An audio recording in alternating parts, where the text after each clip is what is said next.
Hello everyone and welcome to my YouTube channel now. In this video I'm going to be sharing with you my experiences from reading 1000 books before the age of 25. So as a young kid I really didn't like reading at all.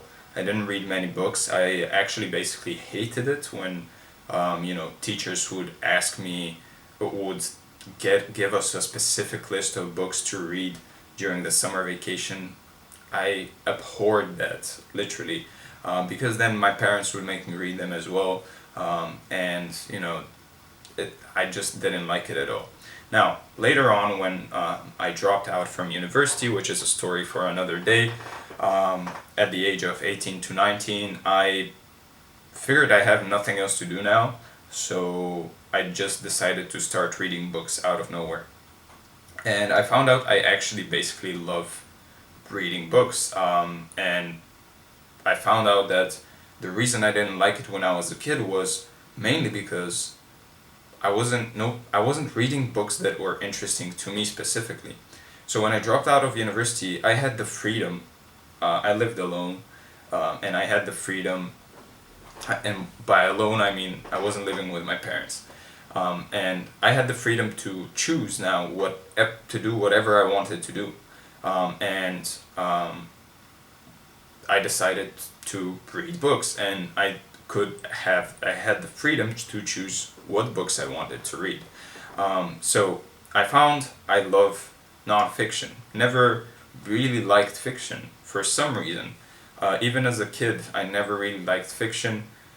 Now, as a super young kid, of course, everybody likes hearing tales from their mom or dad or grandparents or whatever, those falling asleep type, tales, but I never really liked fiction. And just recently, well, now it's 3 months later, but recently I turned 25 years old. And when I looked at the spreadsheet that I use on Notion, by the way, on which I track every book I've read over the years since I started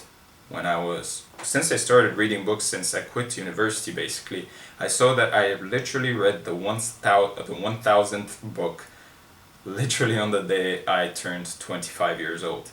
Now, did I plan that? Slightly, with just some calculations, but I wasn't really aiming for that. I just a long time ago had made the calculation, hey, if you read this many books every year, you would reach 1000 books by 25. Still, that wasn't a goal or something, because what's more important is to understand the books, but that's a topic for another day. Now, in this video, as I said, I wanted to share with you the 5 lessons I learned from reading so many books.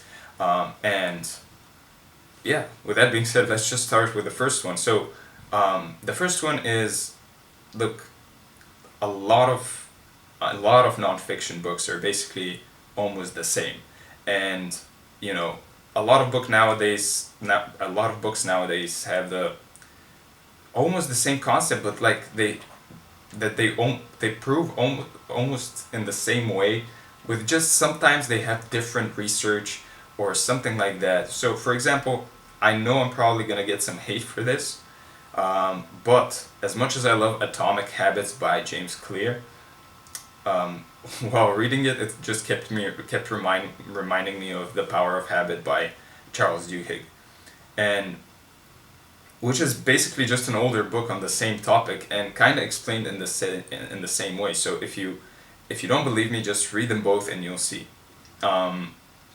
Now, the second lesson I learned is basically that every book is not created equal.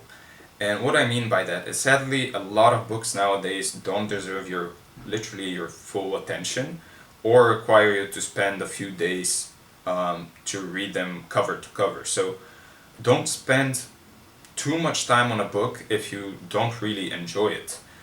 Because some books are really good and you'd want to read them thoroughly, and others will be mediocre, but you might enjoy reading more on the topic, so you just skim them. and others you won't enjoy at all, so you should just literally skip them, and maybe you'll come back to them later in life, because you have to think of the opportunity cost. If you think that you should read a book even though you don't like it, but because you've started it, that you have to finish it and read it from cover to cover just because you started it, you have to think of the opportunity cost, because you don't like that book. You're probably not gonna learn anything because you're not enjoying reading it. And secondly, it's taking away time from actually reading a book that you would enjoy and that you would learn a lot from.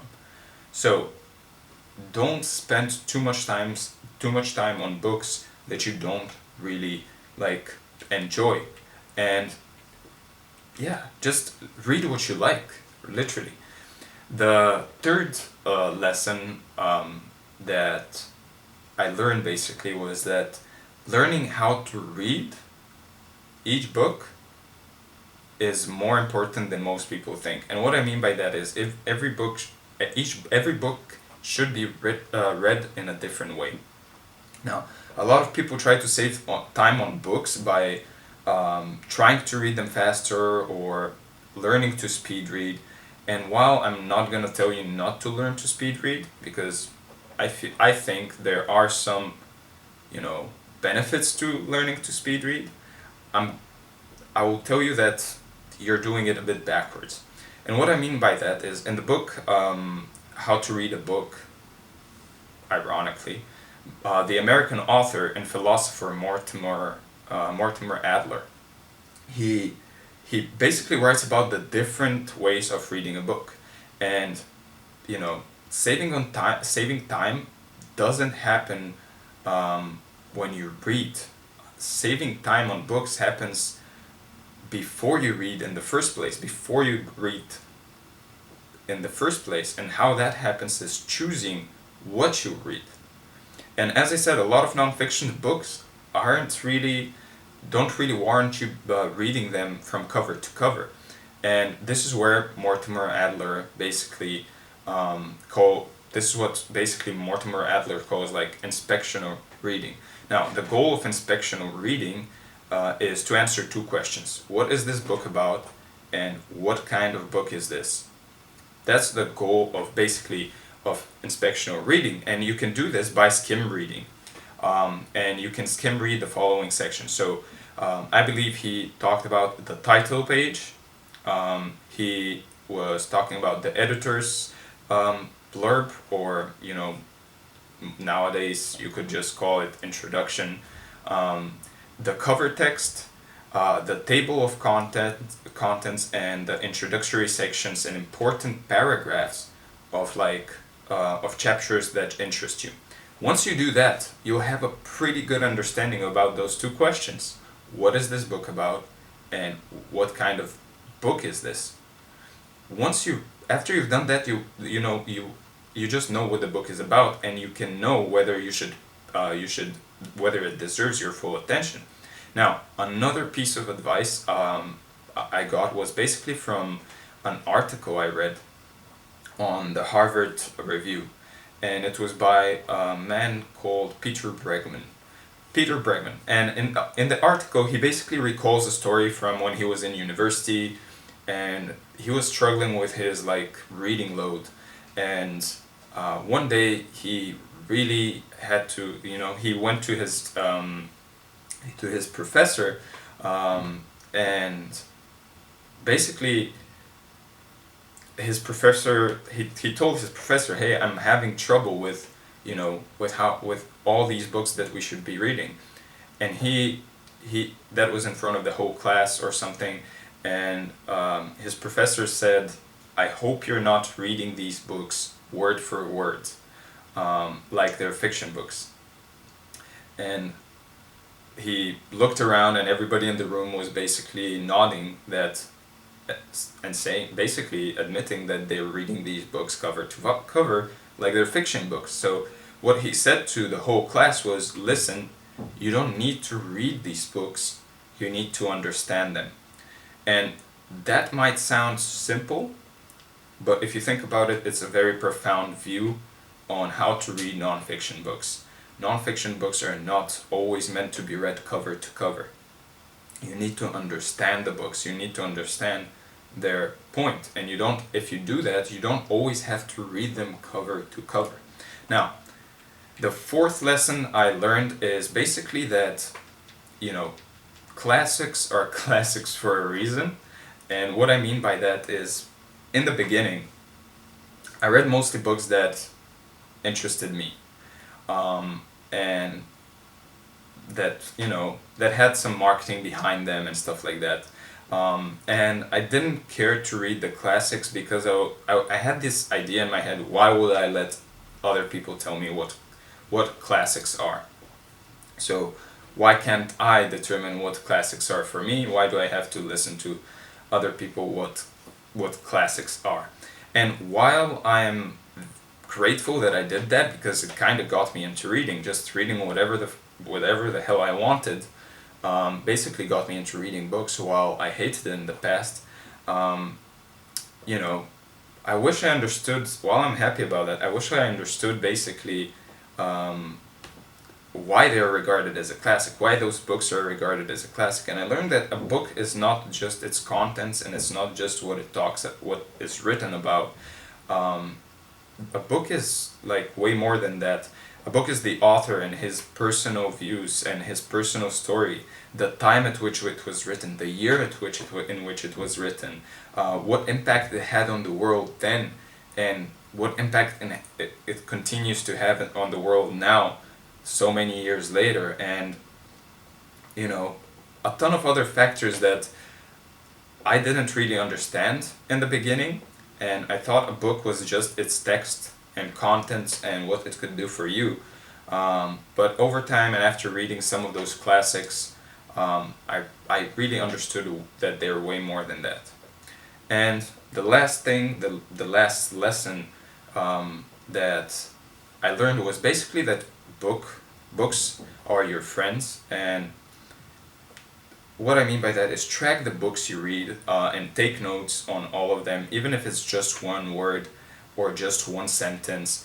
I'm grateful that when I started reading books a bit more avidly, like, I decided I want to track every book I read on a spreadsheet, and take some notes on all of them, even if it was like just a sentence.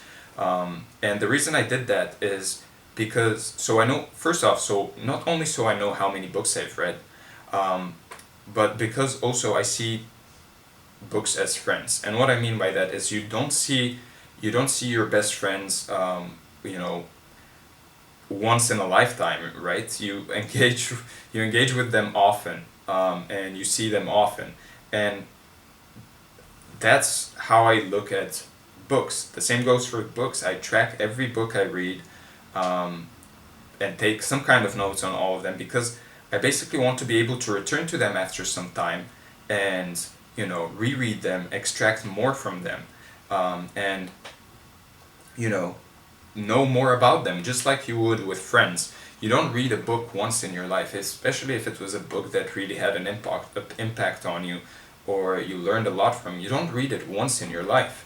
You have to treat it as a friend that you can engage with over and over. And I believe there was, I believe it was Heraclitus, that said, no man ever steps in the same river twice, for it's not the same river and it's not the same man, or something like that.